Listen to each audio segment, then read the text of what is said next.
STF e Constituição Policy Oriented. Introdução. O objetivo deste artigo é analisar os efeitos de uma Constituição Policy Oriented sobre a política constitucional no Brasil, especialmente seu impacto sobre a revisão judicial das leis levada a cabo pelo Supremo Tribunal Federal, STF.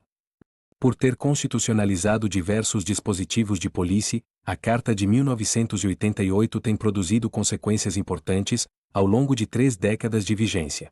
A primeira é que a constitucionalização original de políticas públicas obrigou os governantes a atuarem no marco constitucional para poder implementar seus programas de governo. A segunda é que governos necessitam construir amplas maiorias legislativas para fazer frente à regra de emendamento constitucional, assim, alterar as políticas públicas constitucionalizadas. Em terceiro, o Congresso Nacional seguiu constitucionalizando novas políticas públicas após 1988, provavelmente como forma de submeter o Executivo, que não tem poder de veto sobre emendas constitucionais, o Judiciário, reduzindo margens de veto por meio do controle constitucional das leis, e a Federação, reduzindo as chances dos entes subnacionais de se desviarem da polícia definida pela União, à sua vontade.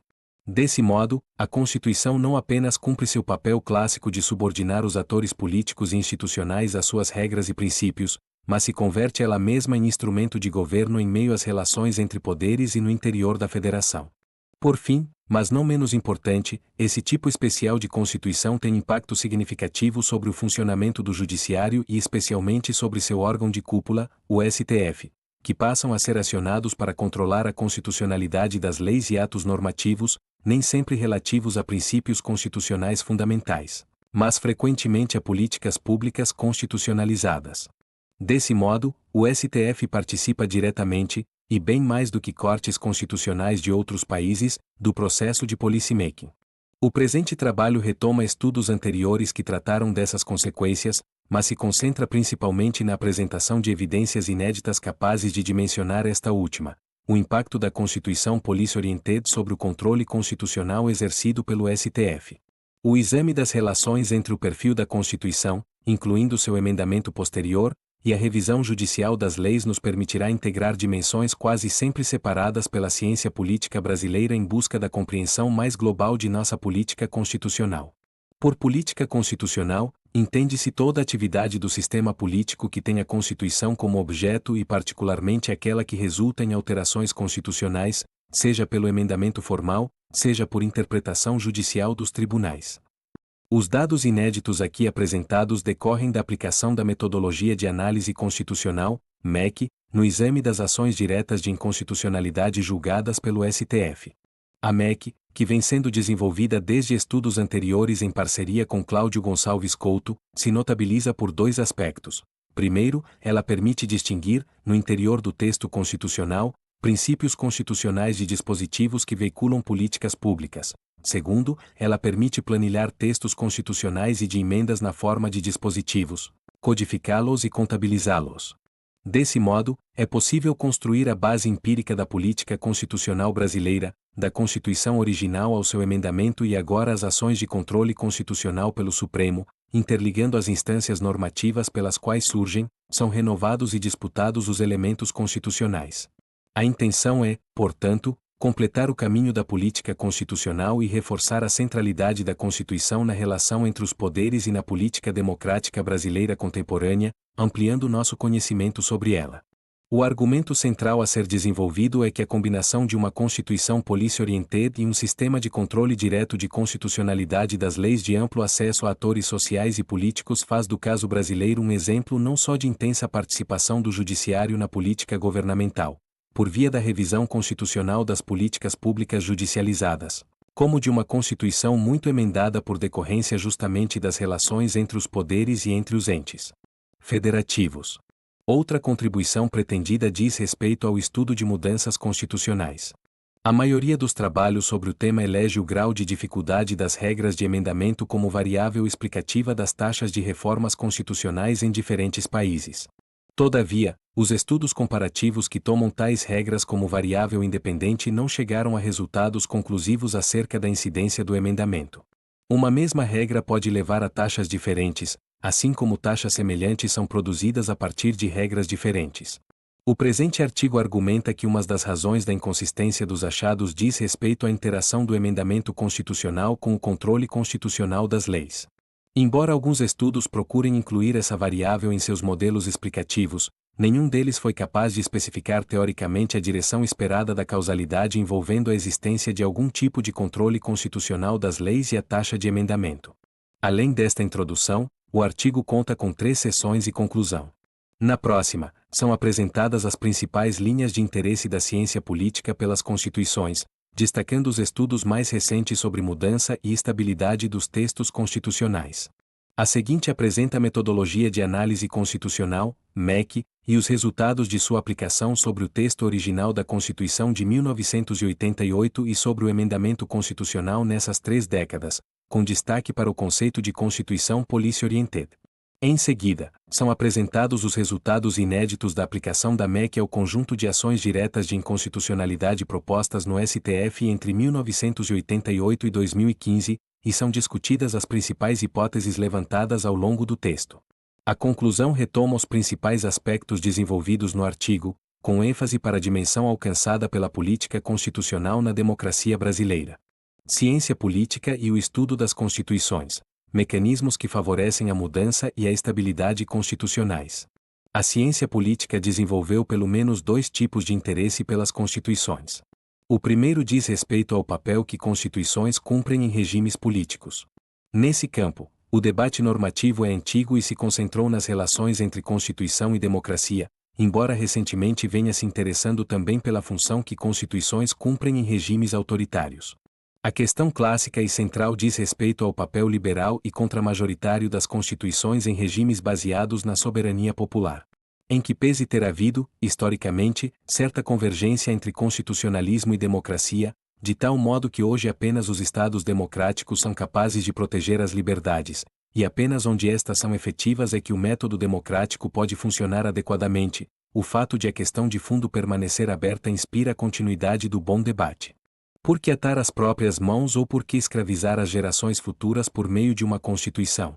Por que delegar poder a cortes constitucionais, que exercerão papel contramajoritário, ou a quem interessa um regime do tipo juristocracia? Para ficarmos num exemplo sintomático da controvérsia, John Elster, célebre autor desse campo, elaborou a teoria da Constituição como mecanismo de autorrestrição em seu clássico Ulysses and the Sirens, no qual popularizou a metáfora de que a Constituição confere segurança à democracia assim como as amarras ao mastro garantiram a Ulisses a travessia na Odisseia, para anos mais tarde. Em Ulisses bom, minimizar aquela ideia e assumir que políticos, na maioria das vezes, usam constituições para impor sua vontade sobre os outros e não a si mesmos. O segundo campo no qual constituições importam para a ciência política é o institucionalismo. Se, no primeiro, o debate envolve questões normativas, neste o interesse reside na explicação dos fenômenos políticos, com ênfase no papel das instituições. Tal como na disciplina de um modo geral, aqui também é possível falar em velho e novo institucionalismo dedicado às constituições. Para o velho, constituições funcionavam como repositórios de instituições, espécies de bancos de dados dos sistemas políticos que a disciplina se punha a pesquisar. Na perspectiva do velho institucionalismo, constituições não são instituições elas mesmas, mas fontes de pesquisa para o estudo comparado das instituições políticas que elas encerram e como estas afetam o comportamento dos atores políticos e o processo decisório. É no bojo do novo institucionalismo que constituições passam a despertar o interesse da ciência política como instituições elas mesmas.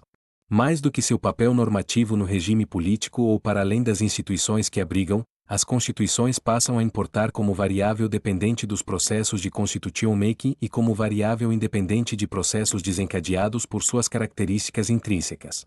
O novo institucionalismo almeja a elaboração de teorias positivas, combinando na explicação os efeitos das instituições e a ação racional dos atores.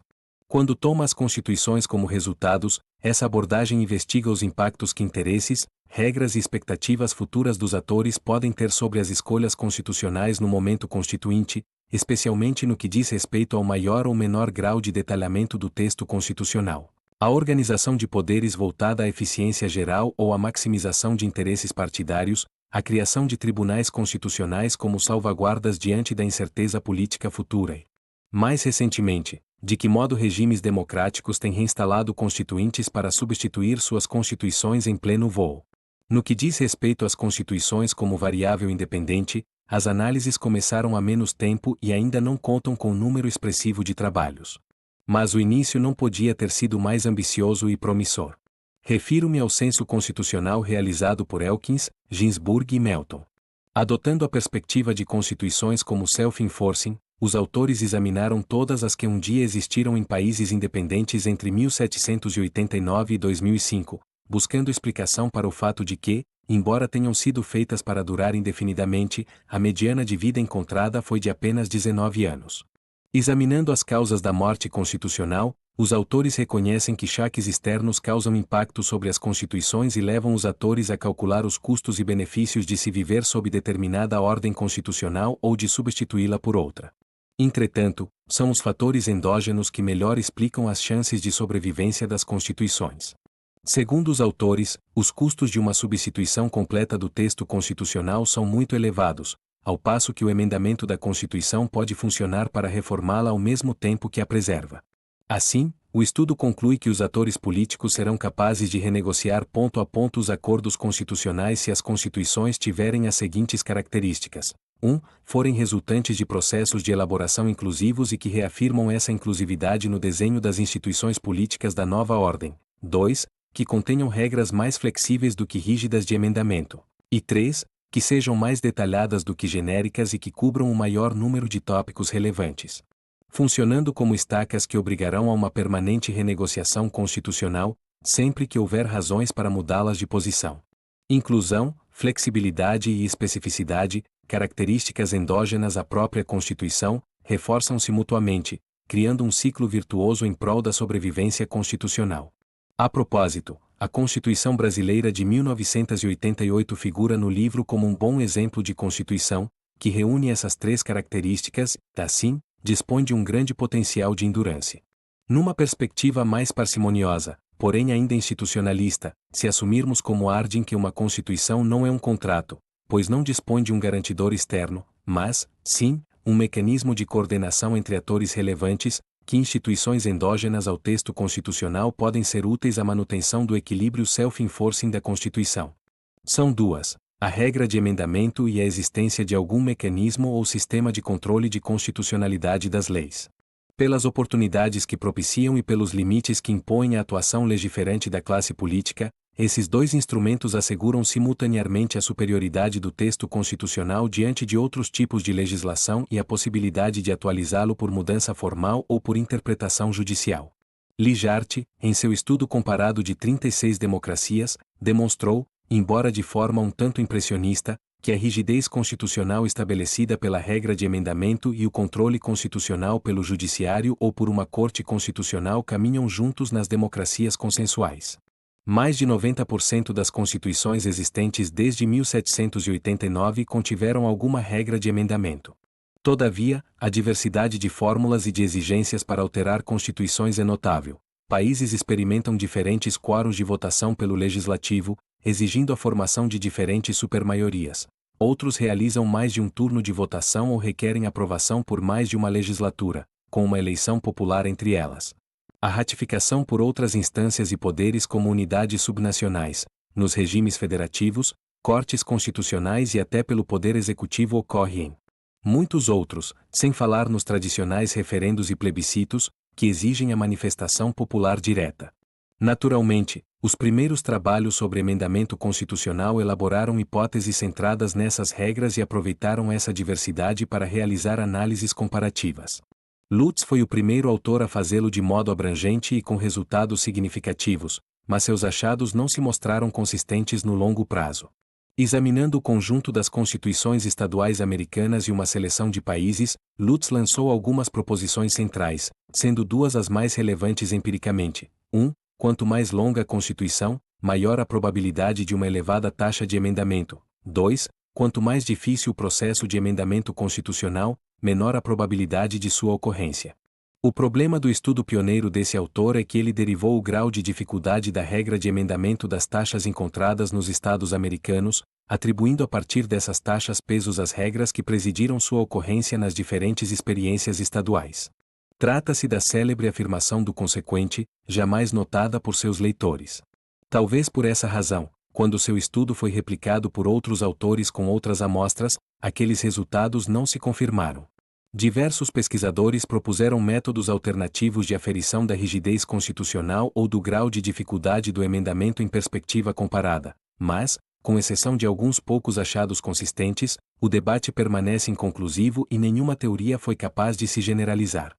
Ginsburg e Melton chegaram a comparar esses diferentes métodos e demonstraram a baixa correlação entre eles, concluindo pela existência de um grave problema de validade dos resultados. Mais do que isso, vaticinaram que os testes de hipóteses que vinculam taxas de emendamento às regras institucionais que as presidem talvez jamais alcancem êxito. No lugar do estudo e da comparação dessas regras, os autores procederam a uma nova análise empírica pela qual concluíram que o melhor preditor da taxa de emendamento constitucional de um país é a taxa de emendamento da Constituição anterior desse mesmo país. A essa explicação deram o nome de cultura do emendamento que alguns países teriam, outros não. Sebeliz insurgiu-se contra essa explicação e recolocou a relevância das variáveis institucionais, demonstrando particularmente que constituições longas mudam mais com o tempo, mesmo que sejam trancadas por regras rígidas de emendamento, e mais, segundo o autor, constituições longas estão associadas a baixa renda per capita e elevados níveis de corrupção. De fato, antes de nos resignarmos com a explicação culturalista, há dois elementos que merecem ser explorados.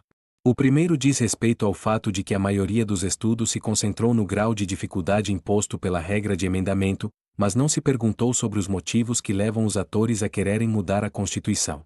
Se a premissa de que o custo de coordenação para substituir uma carta inteira é maior do que o custo de reformá-la pontualmente está bem assentada na literatura inspirada na escolha racional, isto não exime essa mesma literatura de explicar por que atores relevantes arcariam com o custo do emendamento, que por sua vez é maior do que o de mudar o status quo por legislação ordinária.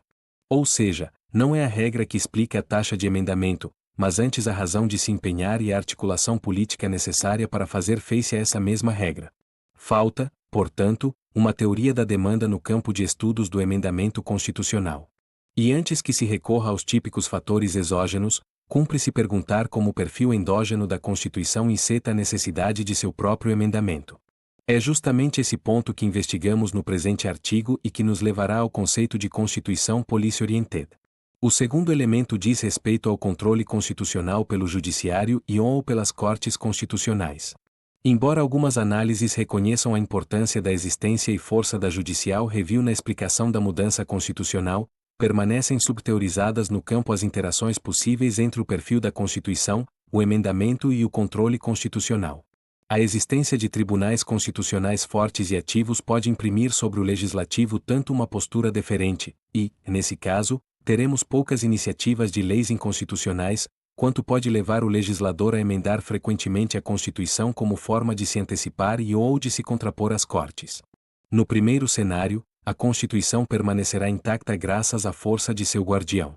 No segundo, ela será frequentemente reformada, independentemente ou mesmo graças à força dessa mesma vigilância judicial. Tais interações, evidentemente, são mediadas pelas regras institucionais que definem o grau de acesso aos tribunais e o efeito de suas decisões, bem como as que estabelecem o grau de dificuldade do emendamento constitucional. No exame do caso brasileiro feito nesse artigo, espera-se avançar na explicação de como o controle constitucional é afetado pelo perfil policy-oriented da Constituição e como suas decisões afetam a política constitucional voltada à constitucionalização de políticas públicas. Na próxima sessão, trataremos do perfil da Constituição de 1988 e de seu emendamento frequente, oferecendo uma contribuição sobre a questão da demanda por mudança constitucional. Na seguinte, apresentaremos os dados relativos ao controle constitucional para, em seguida, mostrar como esses mecanismos interagem na política constitucional brasileira. A Constituição de 1988 e seu emendamento frequente, governando com uma Constituição policy-oriented. Voltando ao estudo pioneiro de Lutz, o autor chega a lançar a proposição de que, quanto mais funções governamentais uma Constituição contém, maior será a probabilidade de ser emendada. Todavia, na falta de teoria e método capazes de identificar essas funções e de comparar constituições a partir delas, o autor abandona a ideia e decide subassumi-la na primeira proposição, a que trata do tamanho das cartas. Diz ele que, quanto mais funções governamentais forem constitucionalizadas, maior será a Constituição, então tudo poderia ser resumido a uma questão de tamanho. Com essa decisão, perdeu-se a chance de distinguir qualitativamente o que constituições de fato contêm e de que modo seu perfil endógeno pode causar impacto externo, afetando a política constitucional. Elkins, Ginsburg e Melton deram um passo adiante quando, além de medir o tamanho das cartas, elaboraram uma lista de 92 tópicos a partir da qual compararam o escopo das constituições. Essa medida nos deu muito a conhecer sobre a forma como as constituições evoluíram historicamente e sobre a importância, para a sua longevidade, da constitucionalização de inúmeros temas. Todavia, os autores não investiram na distinção qualitativa desses tópicos nem exploraram de que modo eles poderiam estimular, ou não, a renegociação constitucional frequente. Em poucas palavras, não completaram a tarefa de fazer da Constituição a variável independente dos processos de emendamento ou de controle constitucional que cartas podem desencadear. Assim, a pergunta que cabe fazer é de que modo o perfil endógeno de uma Constituição pode impulsionar a política constitucional ao seu redor? Desde trabalhos anteriores, temos demonstrado que cartas constitucionais nem sempre se limitam a estabelecer a forma básica do Estado e os direitos fundamentais, mas podem se arvorar à constitucionalização de políticas públicas, causando, assim, impacto direto sobre a agenda governamental, que se desdobra em frequente processo de emendamento e estímulo adicional à judicialização dessas mesmas políticas públicas. Em outras palavras, é possível combinar a origem endógena da demanda por política constitucional permanente e os mecanismos institucionais disponíveis, na análise do emendamento pelo Legislativo e do controle constitucional pelo Judiciário. O argumento central desenvolvido nos referidos trabalhos é que a Constituição Brasileira de 1988 é uma Constituição policy-oriented, a qual não apenas constitucionalizou políticas públicas na origem, mas ensinou os governantes futuros a governarem por meio dela. A metodologia de análise constitucional, MEC, propõe-se a distinguir, no interior dos textos constitucionais, dispositivos fundamentais, denominados politi, de dispositivos veiculadores de políticas públicas, denominados policy. A MEC é composta de 3 etapas: teórica, conceitual e empírica. Resumiremos a seguir essas etapas, mas o leitor interessado no seu detalhamento pode recorrer às referências supracitadas. Em termos teóricos, a distinção entre politi e policy é elaborada com o intuito de superar o argumento formalista de que tudo o que está numa Constituição deve ser considerado constitucional. Nessa perspectiva, politi diz respeito à estruturação da comunidade política, incluindo a organização básica do Estado e os elementos da nacionalidade, as regras que presidem as relações entre poderes, órgãos e instituições, bem como os direitos fundamentais de liberdade, de participação e de proteção material. Em poucas palavras, é o que comumente se espera de uma Constituição. Postula-se que tais elementos devem ser caracterizados por certa generalidade e relativa neutralidade, pois devem expressar um consenso político básico capaz de promover a adesão de todas as forças políticas e evitar a deserção do pacto constitucional. De outro lado, denominam-se polícia as normas relativas a políticas públicas. Por contraste com a normatividade constitucional, estas não precisam ser neutras nem genéricas, pois expressam preferências transitórias, de recorte quase sempre partidário e sujeitas à alternância no poder.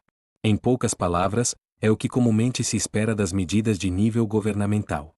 Se das definições de política se presume que serão duradouras, porque estruturais, das normas de polícia se presume que poderão mudar de acordo com a conjuntura, que serão disputadas entre as forças políticas e serão suscetíveis à vontade das maiorias democraticamente eleitas. Direitos sociais podem muito bem compor a política, mas as políticas voltadas à sua implementação devem ser desenhadas e implementadas no plano governamental. Não é necessário nos estendermos demasiadamente para concluir que, no mundo ideal, política e policy deveriam constituir dimensões separadas e discerníveis do regime político. Dessa distinção dependeria a própria sorte da democracia constitucional. Enquanto a normatividade constitucional se ocupa do necessário para projetar e unir a comunidade política, conservando-a de modo duradouro, a normatividade governamental é o terreno no qual a democracia pode produzir seus efeitos, transformando o status quo a partir da vontade majoritária vitoriosa em eleições livres e competitivas. Uma vez estabelecidas as distinções teóricas entre política e policy, a segunda etapa da MEC é conceitual, no sentido de traduzir aquelas diferenças em elementos observáveis no interior dos textos constitucionais, daí a necessidade de reuni-los em conceitos. Com base na teoria política e na experiência histórica dos Estados constitucionais, Couto e Arantes postulam que a política democrática é formada por 4 elementos básicos, a saber, 1. Definições de Estado e nação, sua estrutura básica, seus contornos externos e internos, incluídas as subdivisões regionais, étnicas, culturais ou outras, seu território, o regime político adotado e os critérios de nacionalidade e que conformam o povo. 2. Direitos individuais fundamentais, que estruturam a cidadania e os termos básicos de sua relação com o Estado. Estão inclusos nessa dimensão os direitos de liberdade e os direitos de participação política, por meio dos quais os indivíduos se protegem, liberdade negativa, e podem exercer influência nas ações do Estado e nos destinos da própria comunidade política, liberdade positiva.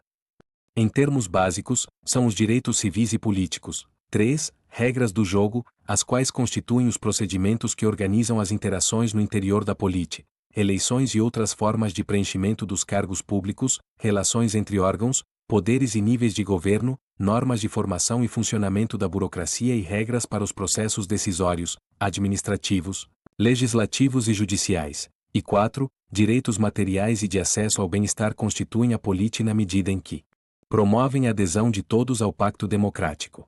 A expressão direitos materiais é preferível a direitos sociais porque nela estão incluídos também direitos de cunho mais individual, como os direitos à propriedade e à segurança, além dos reconhecidamente sociais, como os direitos à educação, saúde, trabalho, etc.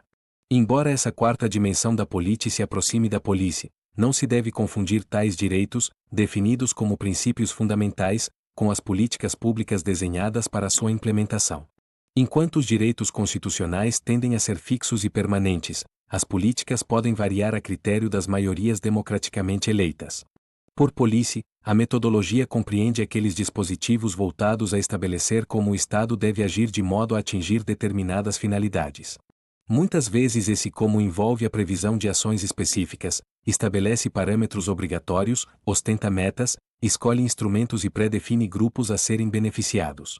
Consequentemente, quando tais aspectos são constitucionalizados, a condução das políticas públicas deixa de ser prerrogativa de governos majoritários comuns e passa a depender de supermaiorias legislativas necessárias ao emendamento constitucional.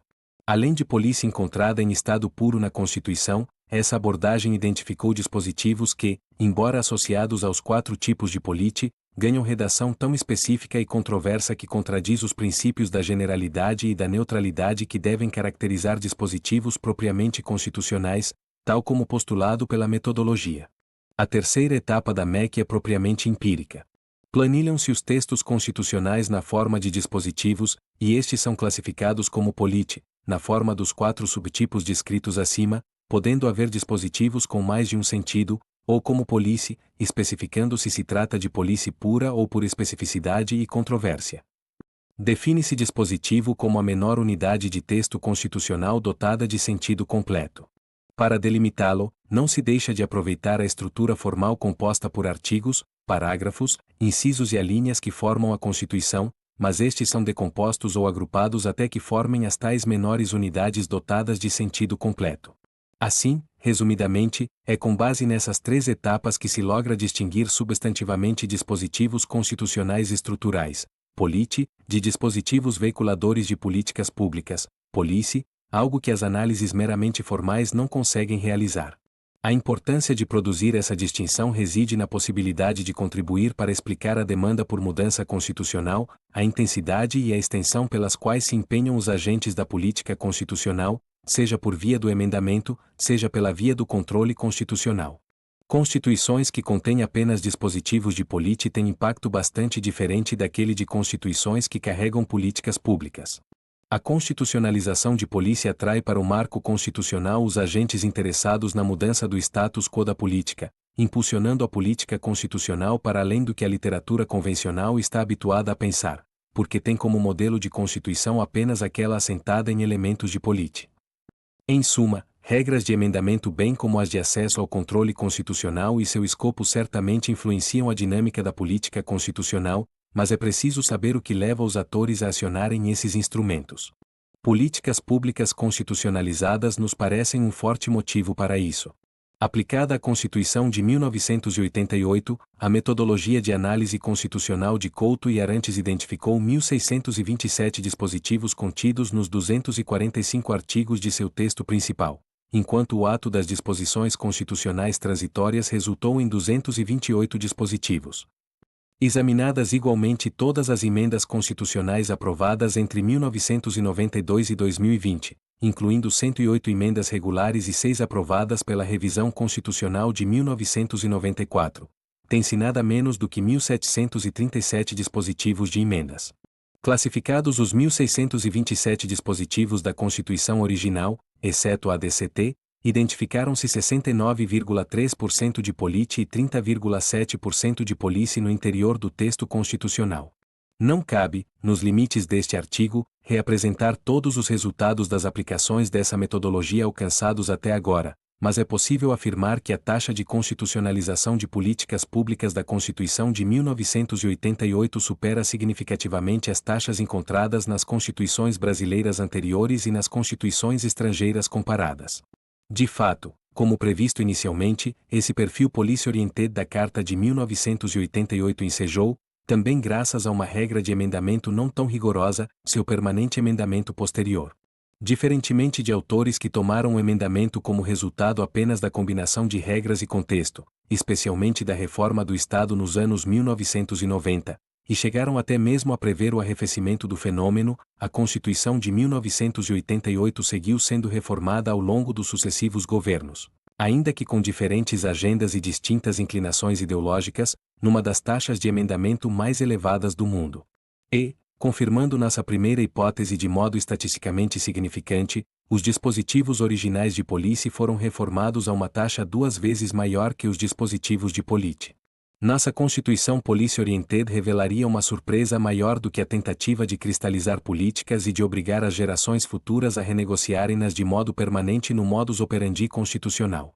Mais do que o conteúdo, a Carta de 1988 legou um padrão de governar por meio da Constituição, de tal modo que os sucessivos governos recorreram ao emendamento não apenas para corrigir dispositivos da Carta original, mas para constitucionalizar novas políticas em proporção ainda maior. Nesse período, foram 108 emendas regulares e 6 emendas aprovadas pela Revisão Constitucional de 1994. Quando examinadas as emendas na forma de dispositivos, impressiona o fato de que, ao contrário do que afirma o senso comum, as emendas tenham acrescentado nada menos do que 1.189 novos dispositivos e suprimido apenas 143, o que nos permite dizer que a Constituição brasileira cresceu 56,4% em pouco mais de 30 anos. Esse crescimento tem se dado até mesmo na forma paraconstitucional, que são dispositivos que habitam o texto das emendas, mas não são colados ao texto principal. Para todos os efeitos, são constitucionais como quaisquer outros e somente poderão ser reformados por novas emendas constitucionais.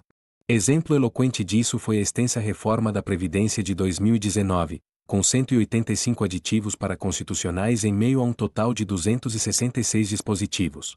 As gerações futuras que quiserem reformar a Previdência terão de reunir 3/5 dos deputados e senadores para enfrentá-los, dentro do texto principal e no mundo paralelo das emendas. No geral, os aditivos paraconstitucionais foram responsáveis por 33% da taxa de crescimento global da Constituição e hoje representam 13,8% do marco constitucional brasileiro. Examinando os 860 dispositivos acrescentados à Carta entre 1992 e 2017, verifica-se que foram veiculados 79,4% novos dispositivos de polícia e 20,6% de polícia, invertendo e mais do que dobrando a taxa de constitucionalização de políticas públicas do texto original. Conquanto a estratégia de constitucionalizar políticas possa variar de acordo com as fontes de resiliência do tipo de polícia, cabe perguntar o que levou as sucessivas maiorias políticas a lotar ainda mais a constituição de políticas públicas? Na literatura sobre o presidencialismo de coalizão, ênfase é dada à força do executivo na aprovação da agenda legislativa de seu interesse, mas os estudos nesse campo se concentraram na produção de legislação ordinária e pouca atenção foi dada às especificidades do emendamento constitucional. Quando o federalismo é o objeto de interesse, as emendas constitucionais se destacam, como nas análises de Arrete, que demonstraram a força da União em impor suas políticas aos estados, via emendamento. Em trabalho recente, Couto e Arantes avançam um tanto mais para demonstrar que a constitucionalização de políticas não pode ser atribuída apenas aos interesses do executivo em congelar suas preferências, mas a uma dinâmica mais complexa da política constitucional na qual se sobressai o poder legislativo. Com base em novas evidências, os autores argumentam que o emendamento permanente no Brasil reflete a estratégia da maioria legislativa de superar ou dificultar a ação dos veto players em relação às suas preferências por políticas, notadamente os estados da federação, o judiciário e muitas vezes o próprio executivo. Em resumo, a política constitucional por via do emendamento no Brasil deita raízes na constitucionalização de polícia levada a cabo em 1988, mas não se limita à revisão daquele marco inicial, tendo prosseguido por 30 anos como uma forma pela qual maiorias legislativas governam a federação e os demais poderes. O STF e o controle constitucional de políticas públicas. A forma como regimes políticos lidam com suas constituições vai além das regras de emendamento. Mesmo essa, especificamente, depende, como vimos na sessão anterior, de motivos para serem desafiadas pelos agentes políticos. Dependendo da forma como se combinam e das demais características do sistema político, uma Constituição poderá tanto permanecer praticamente intacta, como a dos Estados Unidos, como se transformar em uma quase lei ordinária geral das políticas públicas constitucionalizadas, como a brasileira. O segundo mecanismo institucional que determina a sorte das constituições é, como adiantamos na seção segunda, o controle constitucional. É dele que essa seção trata. Evidentemente, a primeira hipótese que se deve investigar é a de que o Judicial Review, idealizado historicamente para proteger as regras da política, tem funcionado no Brasil também no plano das políticas públicas, por conta da elevação dessas ao marco constitucional.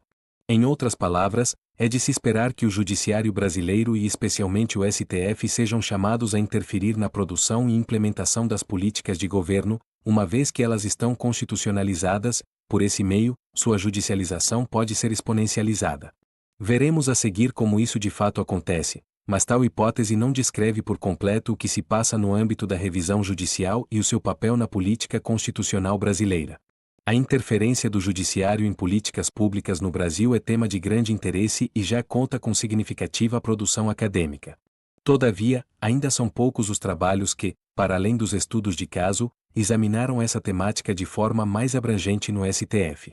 Essa seção apresenta os resultados da aplicação da metodologia de análise constitucional no exame das ações diretas de inconstitucionalidade ajuizadas no STF entre 1988 e 2015, a fim de verificar em que medida a combinação de uma Constituição policy-oriented e um sistema de controle direto da constitucionalidade das leis de amplo acesso a atores sociais e políticos faz do caso brasileiro um exemplo não só de Constituição muito emendada como de intensa interferência do judiciário em políticas públicas.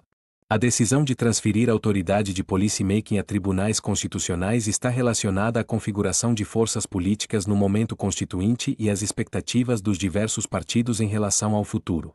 Segundo Gisburg, processos de elaboração constitucional caracterizados por fragmentação política elevam a incerteza dos atores sobre o futuro, fazendo com que adotem um sistema de controle constitucional forte e acessível, como forma de insurance, para a proteção de seus interesses no longo prazo.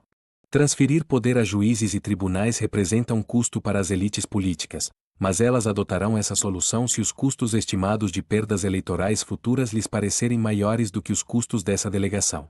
Radicalizando o argumento, Hirschel afirma que a constitucionalização de direitos e interesses, associada à criação de tribunais constitucionais em diversos países, tem configurado o fenômeno da juristocracia, uma espécie de domínio orquestrado por elites políticas, econômicas e judiciais empenhadas em assegurar sua hegemonia, preservar direitos de propriedade e aumentar seu poder de influência na esfera nacional e até internacional. Jack Knight, de maneira mais parcimoniosa, formulou um modelo teórico bastante persuasivo, mostrando como as expectativas políticas em relação ao futuro são capazes de induzir no presente as escolhas dos constitution makers, em 3 dimensões principais. 1. O grau de detalhamento do texto constitucional. 2. A maior ou menor dificuldade de emendamento constitucional. E 3. O escopo e o grau de acesso da revisão judicial das leis. Segundo Knight, as escolhas nessas 3 dimensões dependerão da expectativa das forças políticas em relação a quais preferências serão majoritárias no legislativo e no judiciário no futuro. No caso de a força política, ou mesmo a coalizão que escreve a Constituição, considerar que suas preferências não serão majoritárias no futuro em nenhum dos poderes, ou se houver elevada incerteza a este respeito, as decisões serão, por uma Constituição formada de provisões detalhadas e específicas, amarrando o futuro às preferências do presente. 2. Por um sistema de controle constitucional de amplo escopo e amplo acesso, porque, na hipótese de não controlar o legislativo, será possível recorrer ao judicial review contra as decisões do legislador majoritário. E também 3. Por uma regra de emendamento fácil, porque, na hipótese de desacordo com as decisões judiciais, será possível mudar a própria Constituição. Tudo indica que a Constituinte de 1987 a 1988 tomou, em conjunto, as 3 decisões mencionadas acima. Melo, inspirado no modelo de Knight, revisitou o debate constituinte e mostrou como os parlamentares adotaram conscientemente 2 soluções aparentemente contraditórias. Uma Constituição extensa e detalhada, ao mesmo tempo, mais fácil de mudar, com exceção do núcleo duro representado pelas cláusulas pétreas. Quanto ao controle constitucional, pode-se acrescentar que os constituintes brasileiros adotaram de fato um sistema de amplo escopo e francamente acessível, mas o caminho até esse resultado foi sinuoso. Segundo Koerner e Freitas, os progressistas queriam a criação de um tribunal constitucional ao estilo europeu, pois não confiavam em delegar à magistratura comum o futuro da interpretação da nova Constituição. Todavia, os conservadores, com o apoio do próprio STF, lograram êxito em manter o sistema híbrido herdado do período anterior, no qual a competência de revisão judicial das leis está distribuída por toda a magistratura, que pode exercê-la de forma incidental no julgamento de casos concretos, mas também pode ser exercida pelo STF na forma direta e abstrata, para além dos recursos extraordinários oriundos da parte difusa do sistema, isto é, das instâncias inferiores. Assim, o STF manteve e viu reforçadas suas múltiplas funções de Tribunal Constitucional, na forma direta e recursal, abstrata e concreta, além de órgão de cúpula do Judiciário Nacional, Tribunal da Federação e foro especial para julgamento de altas autoridades, entre outras. Ainda em consonância com o modelo de Knight, os progressistas perderam na tentativa de criar uma Corte Constitucional exclusiva, mas conseguiram aprovar a ampliação do acesso ao STF de modo bastante significativo, aumentando de 1 para 9 os tipos de agentes legitimados a provocar o tribunal no controle dos atos normativos dos demais poderes. Antes restrita ao Procurador-Geral da República, a lista de legitimados tornou-se uma das mais generosas do mundo, ultrapassando até mesmo os países que adotam cortes constitucionais de modelo concentrado, conforme estabelece o já bastante conhecido artigo 103 da Constituição de 1988. Nos anos seguintes, o sistema de controle constitucional passaria por ajustes importantes, que, de modo geral, ampliaram ainda mais o escopo de atuação e a força das decisões do STF. Em especial, a Emenda Constitucional 45/2004 instituiu a súmula de efeito vinculante e a repercussão geral, concentrando mais a competência de controle constitucional no tribunal e permitindo-lhe administrar com maior discricionariedade o volume de causas que lhe chegam pela via recursal. Outras mudanças legais desdobraram o subsistema de controle direto de constitucionalidade em 4 tipos de ação, intensificando ainda mais a dinâmica da política constitucional a partir do acionamento do STF. São elas a ação direta de inconstitucionalidade, ADI, ação direta de inconstitucionalidade por omissão, ADO, ação declaratória de constitucionalidade, ADC, e arguição de descumprimento de preceito fundamental, ADPF.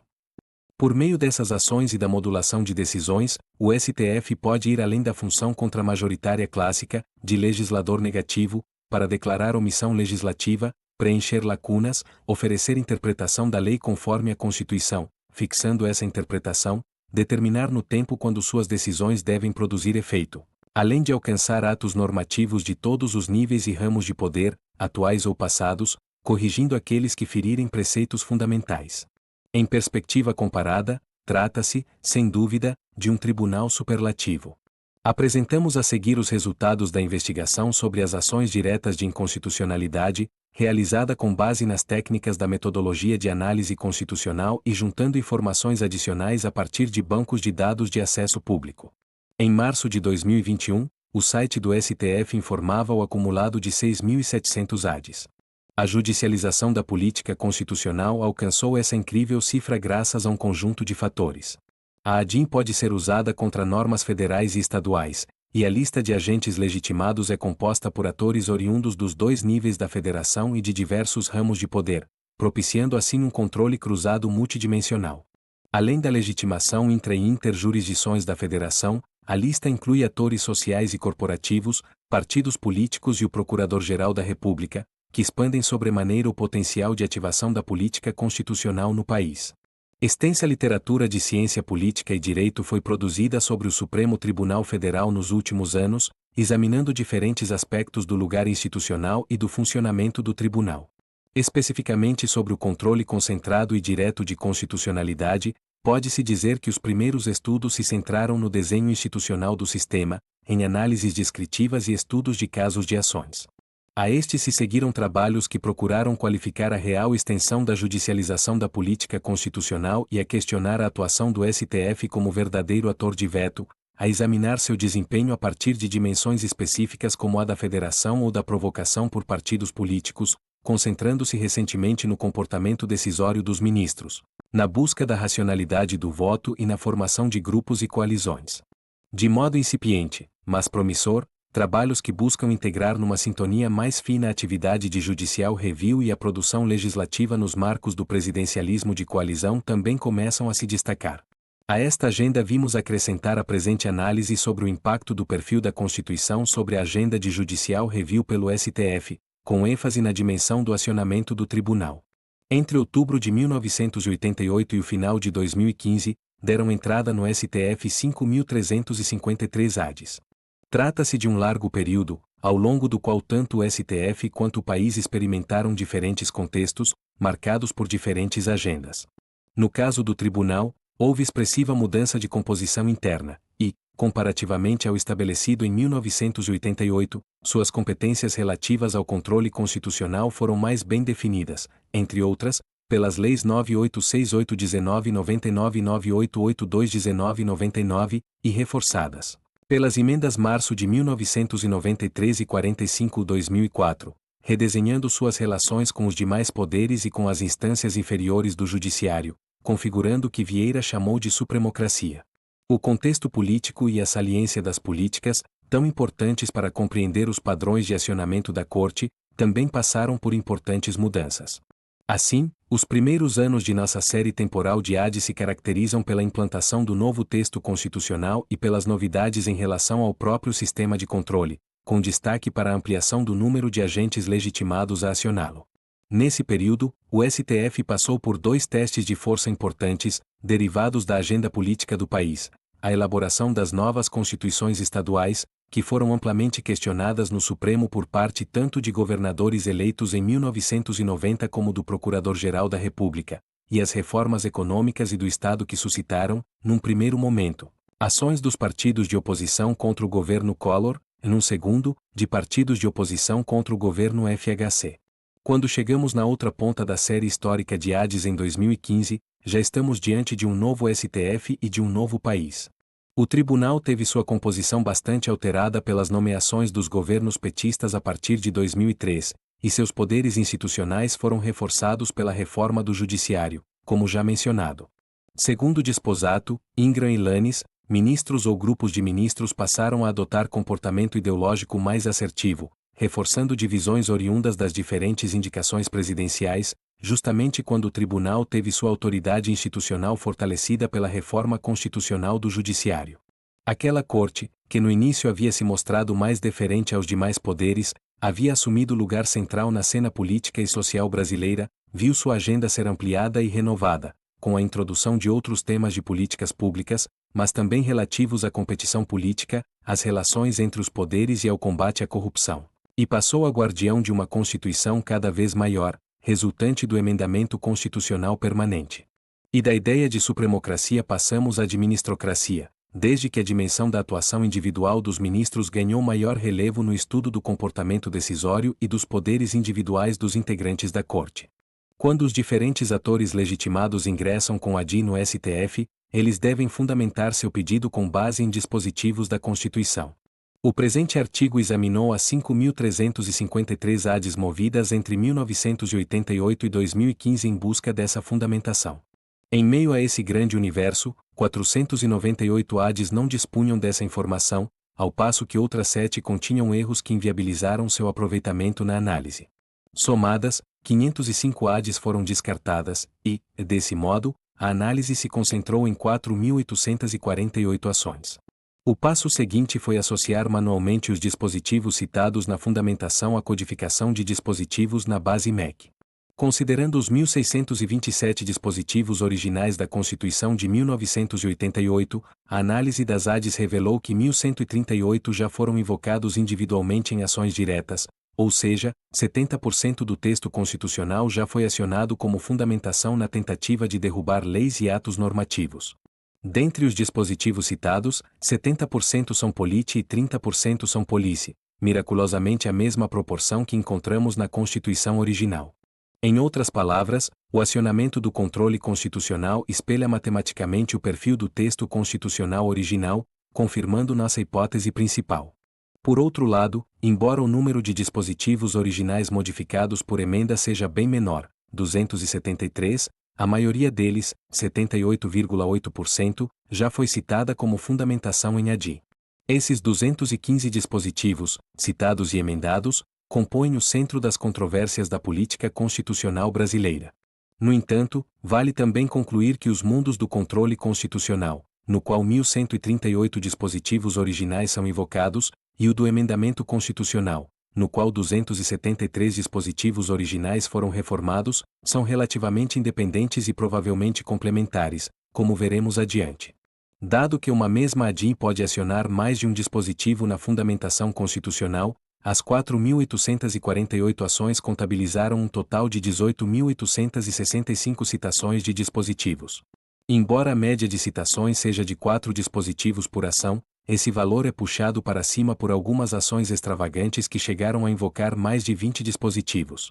Considerando os dispositivos constitucionais individuais promulgados desde 1988, incluídos os da Constituição original e os editados por emenda, quase a metade desse total, 46%, já foi invocada como fundamentação constitucional de ADI.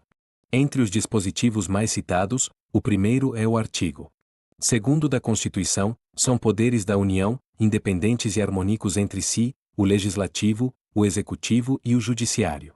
Outro dispositivo frequentemente mencionado é o artigo 22, que define competências privativas da União, seguido pelo artigo 37, segunda, que trata da investidura em cargo ou emprego público mediante concurso. Finalmente, o quarto dispositivo mais citado, com aparição em ADs, diz respeito ao artigo 5º, inciso livre, que assegura o devido processo legal. É notável, portanto, como os 4 dispositivos mais citados conformam a imagem de um tribunal das relações entre poderes, da federação, dos interesses específicos constitucionalizados, especialmente das carreiras públicas, e dos direitos fundamentais. Todavia, a maioria dos dispositivos com citação é formada por regras de politi e não de polici. O acionamento do controle constitucional espelha o perfil da Constituição original. A maioria dos casos citados refere-se a dispositivos que englobam relações entre poderes e questões federativas, além de interesses de carreiras públicas e dos direitos fundamentais. Ao longo do período analisado, a procura por citações de polícia é mais comum quando a norma questionada é estadual, enfatizando, portanto, a dinâmica da política constitucional envolvendo o STF e o emendamento frequente da Constituição como formas de governar a federação. Esses resultados expressam a interação entre emendamento e controle constitucional no Brasil, refletindo a singularidade de um sistema institucional onde Constituição policy-oriented e controle judicial das políticas públicas coexistem em complementaridade, oferecendo importantes insights sobre a política constitucional do país.